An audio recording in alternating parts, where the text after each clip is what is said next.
Kwa jina naitwa ndugu Frank Kaswalula, ni mwanafunzi katika chuo cha elimu ya biashara campus ya Dodoma kwa maana ya CBE.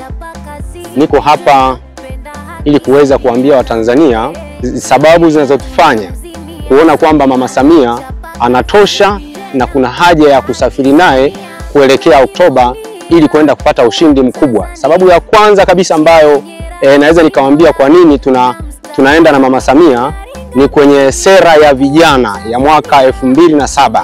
Sera ya vijana ya mwaka 2007 inagusa vijana katika kuwaruhusu kuwekeza, na pia inaenda mbali zaidi. Kwenye utawala wa Mama Samia tunaona kabisa kwamba sera hiyo sasa imefanyiwa marekebisho na mpaka sasa tunaenda kukamilisha kitu ambacho kinaitwa jukwaa la vijana. Lakini jambo la pili ambalo naliona ni kubwa pia ambalo Mama Samia amelifanya na anaendelea pia kulifanya ni kwenye kipengele cha uwekezaji, kwa maana ya ile center ya uwekezaji kwa maana ya TIC, Tanzania Investment Center.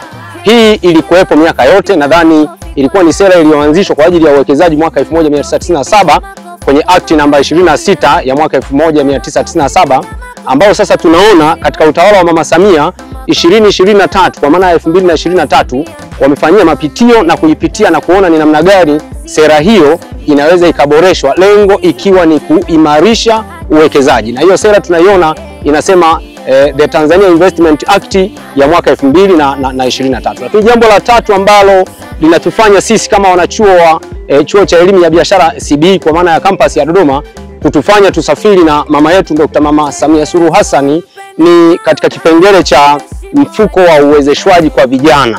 Tunaona sasa kuna mifuko mbalimbali ambayo imeanzishwa kwa ajili ya uwekezaji kwa vijana, ambayo inawaruhusu kupata mikopo ambayo inatija na kuweza kuwekeza katika maeneo ya biashara ili kuweza kulifikia kundi kubwa pia la vijana. Kwa mambo hayo matatu ya msingi zaidi yanatufanya kuona kwamba Mama Samia anatosha na kuna haja sasa ya kusafiri naye.